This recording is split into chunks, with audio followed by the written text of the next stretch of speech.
In the legend's beginning, the world was just a lump of flour. Then the gods cast yeast into it, and Albert was born from the dough. The Earth Titan granted it a divine body, and the Reason Titan bestowed it with thought. Add in rich emotions, noble virtues, oh, and don't forget a pinch of mischief. After that, the Romance Titan transformed into golden butterflies, gently touching their chests to grant them the ability to love. There is no word for romance in the Kremnoan language. Is that so? I heard Nikador once failed in love and even got into a fight with their rival. Huh? That's just a baseless slander, a wild tale meant to tarnish Nikador's name. Oh, Dee. This story is quite well known in Akama. Lady Trebios, let me explain. Nikador is not that kind of titan. And so, the first bird was born. Albie, do you like this story? This Amphoria's place. Maybe I shouldn't have come. On such a romantic day, why don't we raise a toast to all the love and beauty in the world?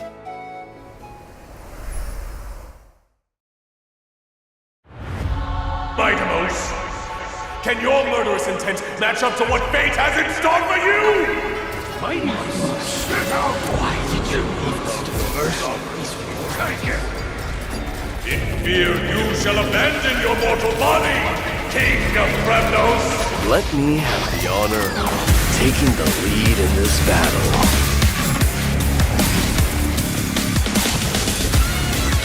This journey is forged in blood and flames.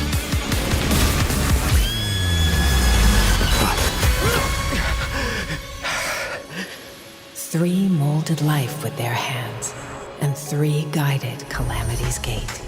3 carved the heavens and the earth.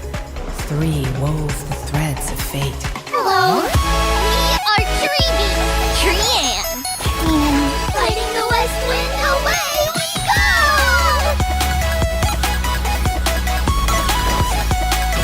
There's strength in numbers!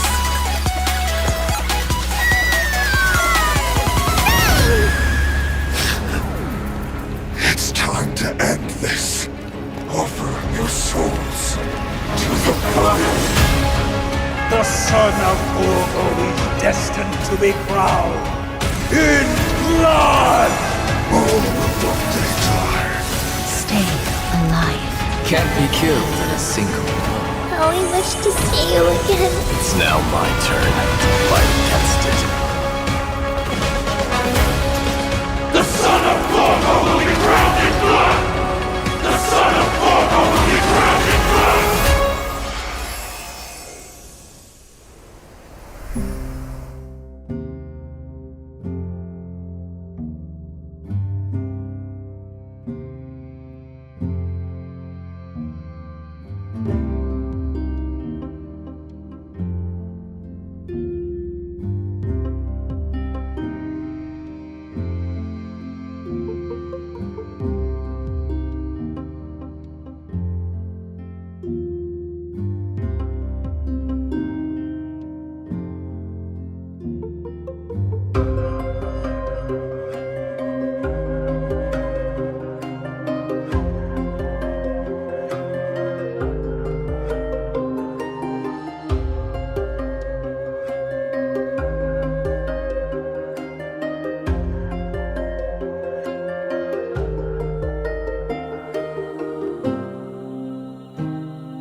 And whether or not your world has a day-night cycle, good morning, good afternoon, and good evening. Welcome to the version 3.1 Light Slips the Gate, Shadow Greets the Throne special program. I'm your host, Albert. First, let's have our esteemed guests introduce themselves. Hello, everyone. We're Treeby. I am Mighty, the successor of Kremnos. Greetings, everyone. I am Aglaya. Once again, a warm welcome to our Chrysos heirs. Your golden presence has made this special program shine even brighter. You flatter us, Mr. Albert. By the way, how did you come to Amphorius? Did you travel here with the two Trailblazers by any chance? Oh, it's a long story. One for another time. For now, let's just say that in Amphorius, it'll be my duty to host this special program for everyone. Welcome, Albie! Even though today's program has just begun, it feels like we've already revealed a lot about the new version, haven't we? Oh? How so, Treeby? Look!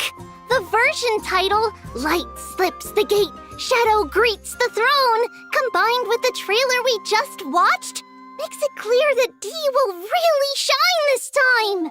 If that's the case, Lady Tribios, then as a demigod of Yanis, the Passage Titan, you must also play a key role. Patience, everyone. Whether this is true will all be revealed in the Trailblaze mission of version 3.1. So in the last chapter, Nikodor's core flame was retrieved, and now another Chrysos heir, Finan, faces the Titan's trial. With the arrival of the Trailblazers, the Flame Chase journey reached a major breakthrough. Together, the Trailblazers and the Chrysos heirs reclaimed Nikodor's core flame. Afterward, Finan resolved to undergo the trial to ascend to demigodhood and inherit the divine power of strife. But as Nikodor once murmured to Snowy, your will wavers. We're worried that Snowy's inner turmoil might affect his performance. There's no need for undue worry, teacher. On the Flame Chase journey, the Chrysos heirs support one another. Even if something unexpected happens to Finan, we've prepared contingencies to ensure the trial proceeds smoothly. Impressive as always, Aglaya. Ever so meticulous. As you all know, the Flame Chase journey is still pressed for time. With Nikodor's core flame reclaimed, it's time to plan for the next one. Does this mean we're going to battle another Titan? Hey, not all core flames need to be reclaimed through violence. In version 3.1, our great hero, the Trailblazer, will act as an envoy, and along with their companions, set off for the Grove of Epiphany to continue our journey. The Grove of Epiphany is a city-state that worships the Reason Titan, Xerxes. It's a cradle of knowledge for Amphorius, and maintains a good relationship with Akuma. Besides researching phenomena such as the Black Tide and the Titans, they also provide academic research support for the Flame Chase journey. According to legend, at the dawn of their existence, the Reason Titan, Xerxes, descended in the form of a giant sacred tree, and around their roots, a large verdant forest gradually formed. The generous Xerxes allowed those who sought knowledge to study and rest there, freely imparting the world's wisdom to the once ignorant mortals. Under their guidance, humanity built courtyards within the forest and established schools, which eventually evolved into the Grove of Epiphany we know today. So it looks like Xerxes is our next target. Exactly. Like Kefali, Xerxes is a titan friendly toward humanity, and has even willingly entrusted their core flame to the Grove for safekeeping. That's great if there's no need for fighting. Just a peaceful retrieval. This mission might be much easier, huh? Well, it's not quite so easy. The Grove of Epiphany holds an unwavering reverence for Xerxes. This core flame is something they'd be very reluctant to part with. Exactly. That's why Akuma must dispatch an envoy to the Grove. In the 3.1 storyline, the Trailblazer will engage in peaceful discussions about reclaiming the core flame with newfound Chrysos heir allies. Absolutely no fighting. Oh. But in the recent version trailer, enemies were swarming in like a tide. Mustard. Actually, the Grove was recently invaded by the Black Tide. What? Since the Arabellica, a substance known as the Black Tide, has descended upon Amphorius, whether human or Titan, anyone affected by it loses their sanity. Nikodor, once a stalwart defender against the Black Tide, naturally became the most severely corrupted Titan. With Nikodor's core flame reclaimed, Castrum Kremnos was left without its guardian Titan and was entirely consumed by the Black Tide. Its spread has since accelerated, and now the Grove is its next target. We must hurry to save them and Cersei's core flame! Exactly! The Grove's crisis cannot be ignored.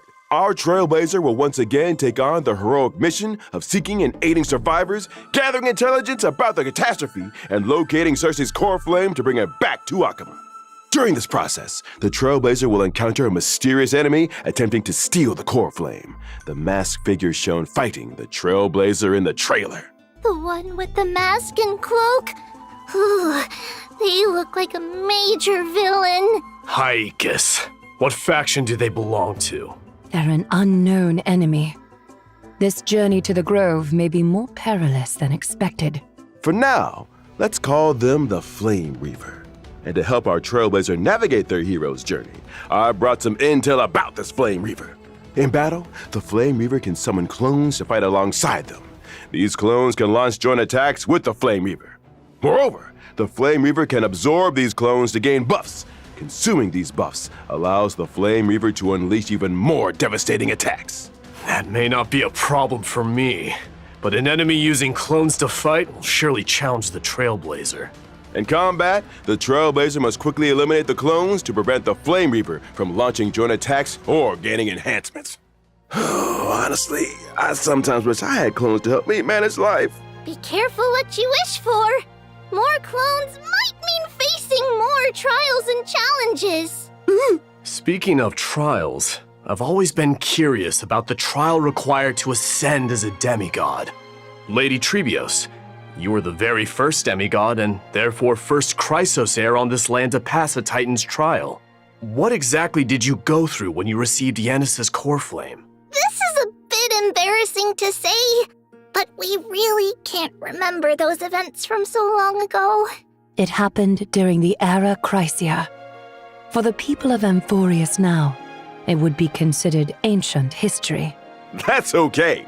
With the Trailblazer around, anything is possible. In the main storyline of version 3.1, the Trailblazer will harness the power of Orynyx to stir up ripples of the past, guiding everyone to revisit that piece of history. We'll return to Treebe's homeland and show everyone the Abyss of Fate in its prime. Some long-buried secrets from the Era Chrysia will also be unearthed, becoming clear bit by bit. So this is what the Abyss of Fate looks like in its heyday. Nothing like the desolate state it's in now. That's right! In the distant past, the Abyss of Fate was a city called Yanisopolis.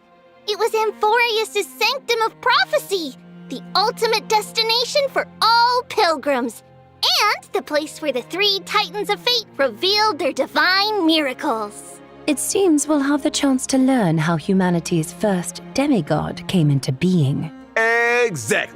But let's leave it at that for now. Trailblazers, uncover this story for yourselves in the main storyline of version 3.1 and learn about Treebe's past. Now, let's take a look at the Treebe of today.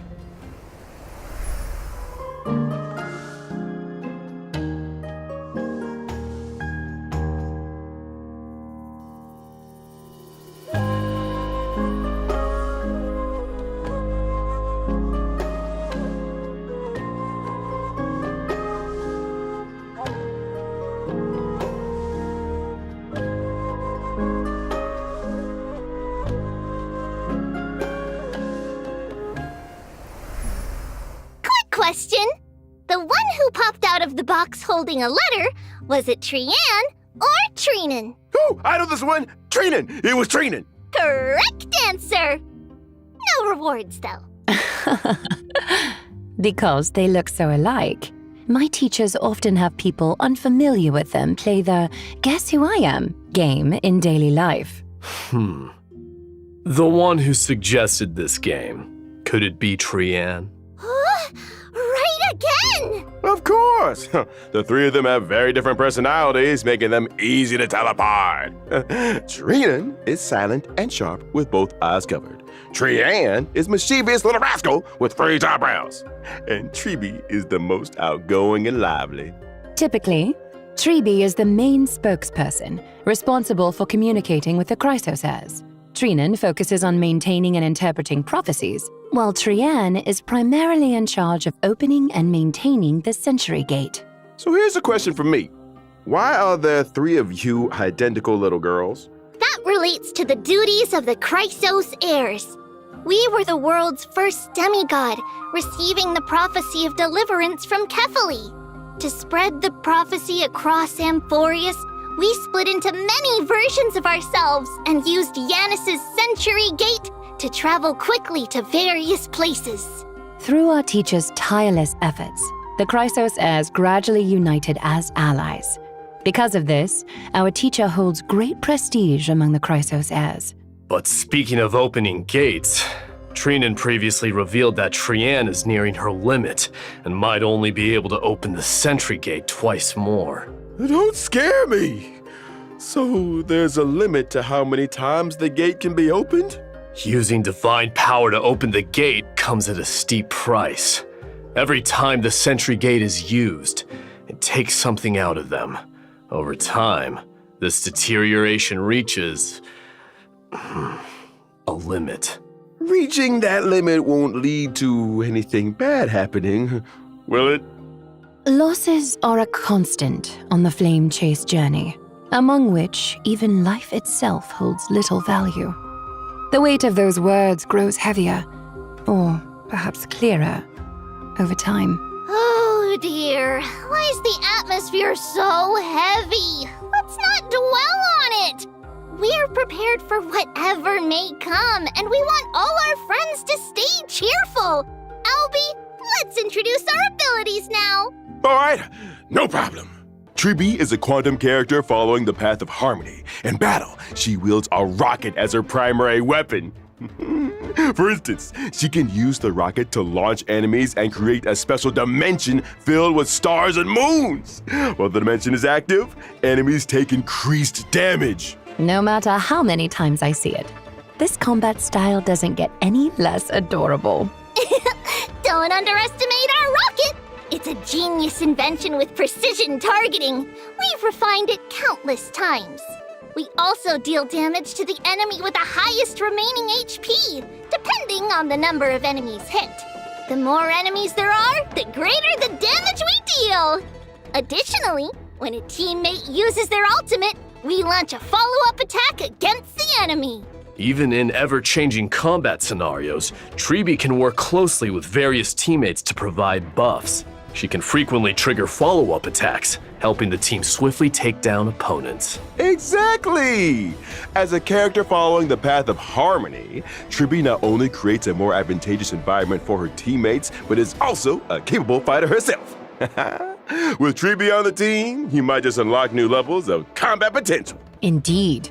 Beyond aiding and guiding the Chrysos heirs on the flame chase journey, our teacher is also an essential ally in battle. All right. Now that we've got to know Treby, let's move on to discuss another key character in version 3.1, Mighty! Without further ado, let's watch a video.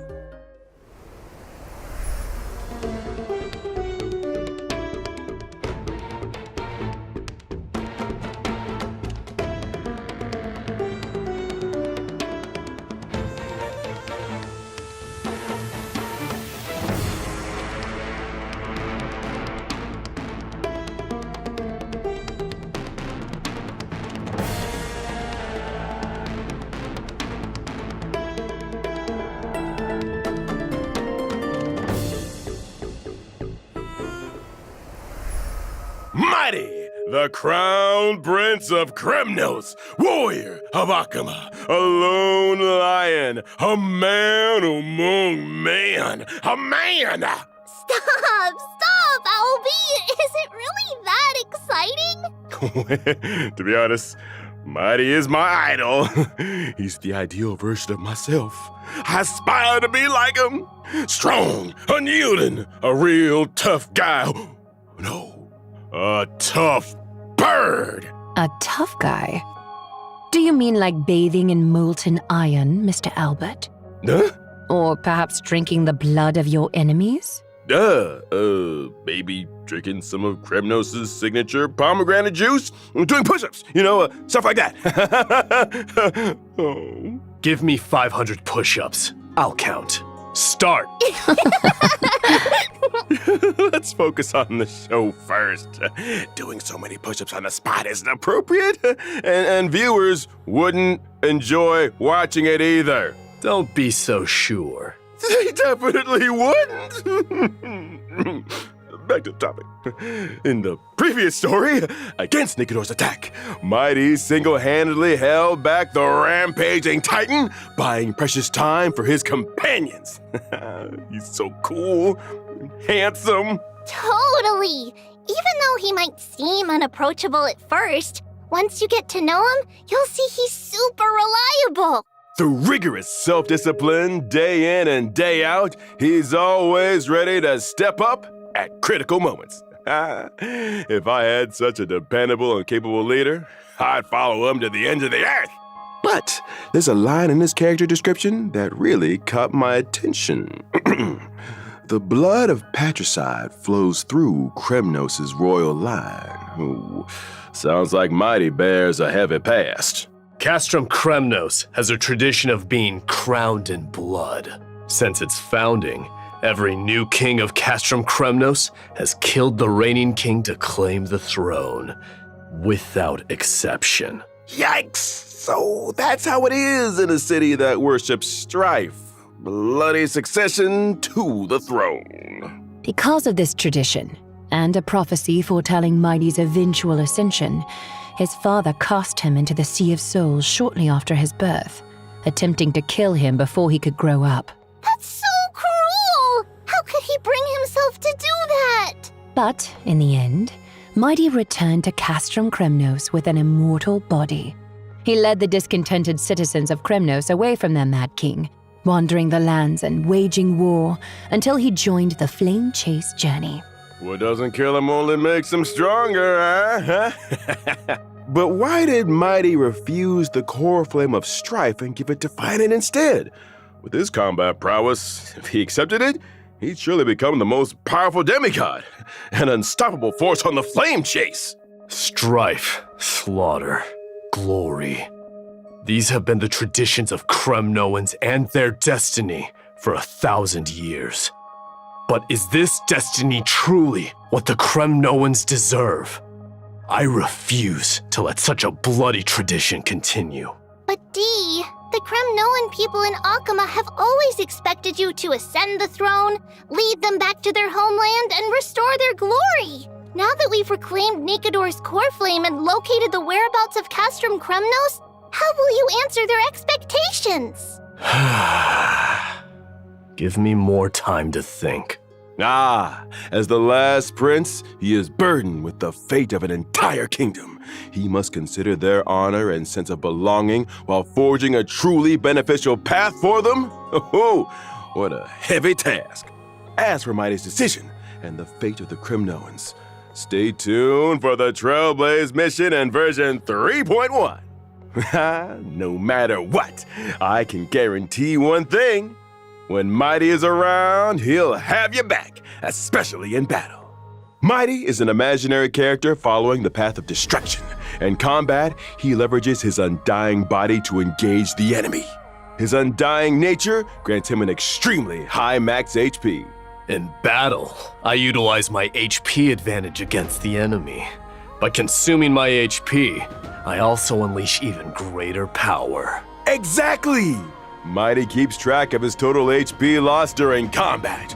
Once the accumulated loss reaches a certain threshold, he enhances himself, fully demonstrating his prowess as the Kremnoan warrior. During this time, he unleashes a storm of attacks on his enemies, dealing massive damage and showing them the wrath of Kremnos' crowned prince. Wow! Dee is so imposing! Like a lion dominating the battlefield! In my enhanced state, I sacrifice defense for greatly increased HP and max HP. As my HP continues to drop, my abilities transform further, delivering even more destructive blows to my enemies. A warrior rejected by death. Let's battle till the world's final breath. A truly death-defying combat style.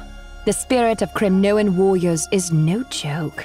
All right, next, let's take a look at version 3.1's banners. In version 3.1's first half warp event, Trailblazers can acquire the limited 5-star character, Treevee!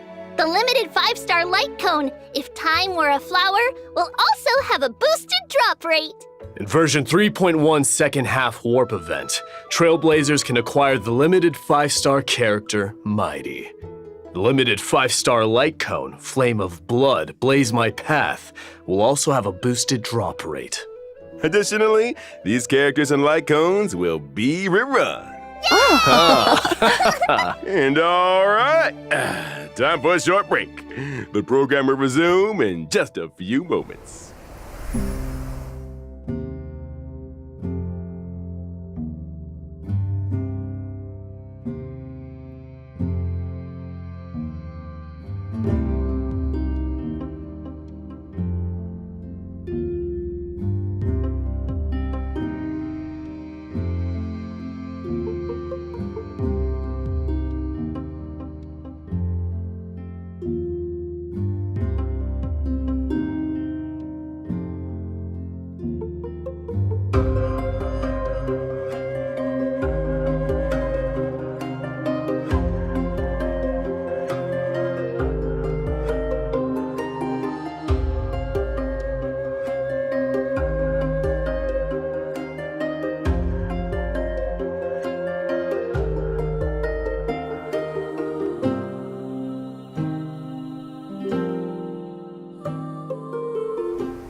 Welcome back! Now let's take a look at the new content coming in version 3.1. First, the Divergent Universe will introduce a brand new research topic related to Amphorius. Divergent Universe? What's that? Oh, right.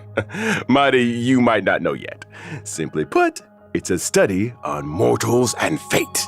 As mentioned earlier in the program in version 3.1, the Trailblazer will head to the Grove of Epiphany, a renowned academic institution in Amphorius. The scholars of the Grove wove vast amounts of knowledge into the memory of the sacred tree. However, due to the corrosion of the Black Tide, much of this network has decayed, leaving only fragments of text intact. Therefore, the Grove's librarians hope the Trailblazer can become the inheritor of this library's knowledge, preserving these memories and passing on the flame of Amphorius' civilization. Even in this era of endless strife and the relentless Black Tide, as long as true history remains, the flame of civilization will endure. That's right! The Grove not only collects myths and histories of Amphorius, but also records the Trailblazer's journey. By integrating Titan technology, they've created Divergent Universe Protean Hero! Since it's Titan technology, it's bound to be distinct from the Divergent Universe the audience is familiar with. Whether or not your world has a day-night cycle, in Divergent Universe Protean Hero, you must have one. Oh. This time, the battles revolve around the day and night system. First, each battle alternates between day and night. These two states bring different boosts to combat, and additional effects occur during transitions between day and night. At the start of exploration, Trailblazers must choose the state that best suits their team's traits. As exploration progresses, after entering a certain number of domains, Trailblazers can also select a day and night blessing, known as Golden Blood's Boons. These blessings take effect during the corresponding state. Trailblazers can choose different branches of blessings to further enhance combat effectiveness in specific states. The figures appearing on the day and night blessings look so familiar. Why is that? Indeed. This is also Titan technology and another highlight of Divergent Universe Protean Hero.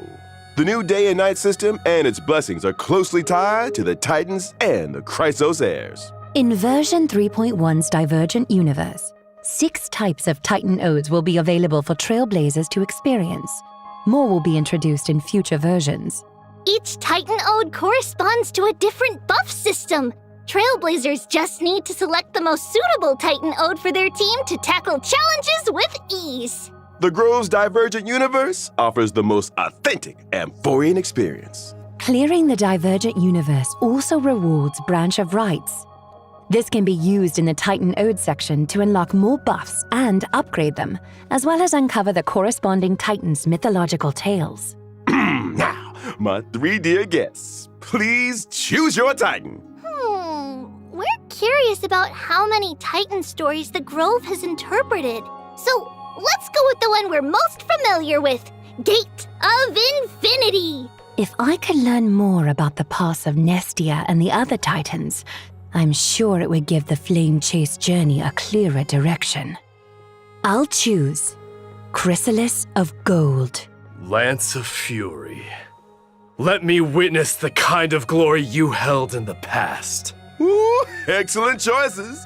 Everyone has very clear goals. After all that, which Titan will you choose, Owlbert? The answer lies in the name of this divergent universe, Protean Hero. The mysteries of Titan technology hold endless possibilities. I firmly believe that if I explore more, I'll uncover more fun, intriguing, and Albert-appropriate ways to play. Besides the day and night system and Titan blessings, the Divergent Universe Protean Hero also brings more Protean challenges to the Trailblazers. This Divergent Universe's Conundrum mode will introduce astronomical division gameplay. Although heroes have countless facets, no matter their nature, they all make choices to climb to higher peaks and experience more intense battles. But for novices like me, who are unfamiliar with the Divergent Universe, what if they can't figure it out? Don't worry. The Divergent Universe of version 3.1 not only includes an astronomical division mode, but also adds a strategy system. Trailblazers can view and apply strategies and even like and save them. After applying a strategy, the system will give a corresponding recommendation to the Trailblazer based on their currently owned equations, weighted curios, and team lineup. Additionally, in the selection interface for equations and weighted curios, the system will suggest the optimal options. This way, you can easily follow the guide and enjoy a smoother experience in the Divergent Universe. Through the strategy system, you can also jump to an external web page for more information or even upload your own strategies. Not only that, in Divergent Universe Protean Hero, enemy drops will also transform into special materials. Enemy drops? Are you referring to the materials used for character ascension and traces leveling? Correct! When you're short on materials for character ascension or traces leveling, the enemy drops can be automatically exchanged for these special materials. Moreover, this update adds a new exchangeable 5-star Remembrance light cone in Herta's store. Rewards like avatars and phone wallpapers from Divergent Universe, the human comedy, will also become available in Herta's store. Oh! In addition to the thrilling challenges of the Divergent Universe, version 3.1 also brings lighthearted and adorable events for Trailblazers. First up, let me introduce the Awoo Firm. Awoo? Awoo! Wait, wrong species! The Awoo here refers to the chimeras of Amphorius. Oh, so that's what chimeras sound like. That's right! Chimeras are artificially nurtured, adorable little creatures! The residents of Amphorius train these chimeras to help with simple tasks, and the Awoo Firm is the organization they work for. Chimeras have to go to work too? Surprised, Mr. Albert? The war with Nigador caused significant damage to Akama. There's a lot of urgent work to be done, and chimeras are indispensable in the reconstruction efforts. However, among the chimeras, there's a particular squad that hasn't been performing up to expectations lately. So, Trailblazers can take on the role of manager, personally helping the Chimera Squad turn things around and become the strongest team of all. The work objectives are clear, but how do we achieve them? When it comes to work, each chimera has different strengths and, of course, shortcomings. Trailblazers can assign suitable chimeras to tasks, adjust the team composition based on their traits, and create the strongest squad possible. After that, the chimeras will automatically carry out their work. As the manager, Trailblazers just need to supervise. The leaderboard will show team rankings. Keep aiming for a higher performance ranking to help the Chimeras outperform other squads and become the ultimate workplace champions. Doesn't sound too hard. Even someone like Finan could handle this with ease. Right? Don't be so mean to Snowy. And don't underestimate the Chimeras, Dee. Each one has a unique name, appearance, and personality. As a manager, you need to understand your employees to assign tasks effectively. Plus, there are some tricky characters to watch out for. For example, there's Shock Force, who is overly eager, and Old Honest, who silently endures everything. I can't go on. What are these names? All right. Let's move on to the next version event. Recently, in Akima, there's been a surge of counterfeit antiques made with cutting-edge technology, conning many residents. In the event Holy City Appraisals, Trailblazers will assist Theodoros, the antique shop owner, in appraising these treasures and cleaning up the antiques market. Appraisals? Well, Finan's weird hobbies are rubbing off on others. Ugh. Besides, how can the Trailblazers, as outsiders, appraise Amphorius' antiques? Don't worry, it's simple. Trailblazers only need to submit different materials to Theodoros daily, and the rest will be handled by him. I, Albert, promise there will be no shortage of fun appraisal stories and plenty of rewards for Trailblazers.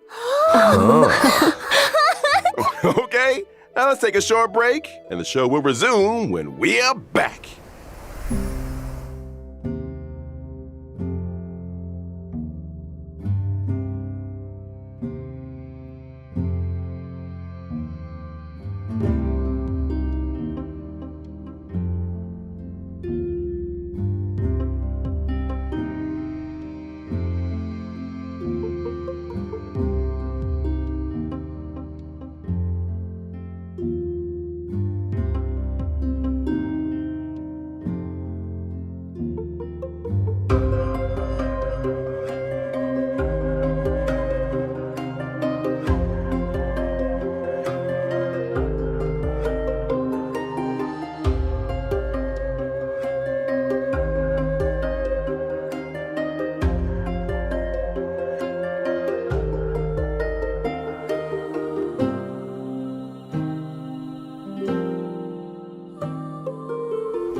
Welcome back, dear viewers. Up next, we have a few more version updates to share with everyone. I heard from the Trailblazer about an old friend called the Gift of Odyssey. That's right.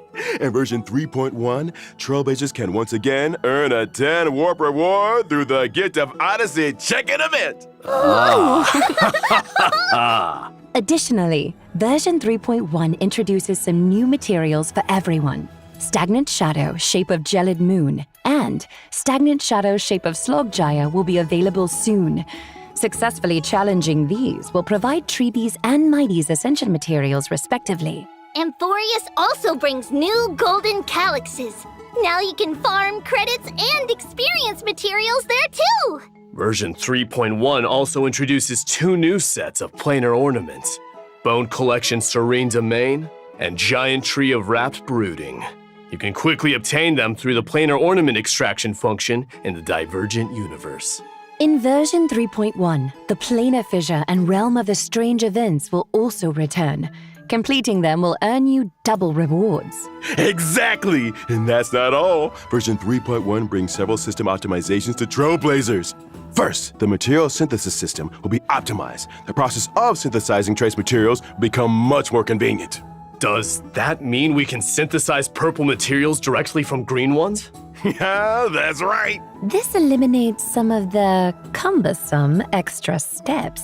Moreover, the build guide will also receive an update. In version 3.1, when you set a character as the build target, the Interastral Peace Handbook will display all the materials needed for building that character, along with shortcuts to relevant stages to farm those materials. After each preview ends, Trailblazers can even set newly revealed characters as their build target and start farming the necessary materials in advance. Oh, that's great!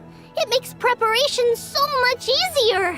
And it looks like we received a special announcement from the project team. Let's take a look. 大家好，我是崩坏系列 IP 烧鸡。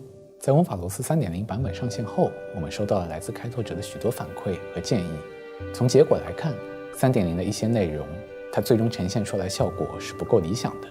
以开拓任务为例，有时为了打开一扇门要反复推球，或是在直面泰坦前还要四处跑来跑去，这种疲惫的感受实在不符合星穹铁道一贯的基调。所以这段时间，我们一直在对主线体验进行审视和优化，包括已上线的 3.0 和后续所有版本的内容。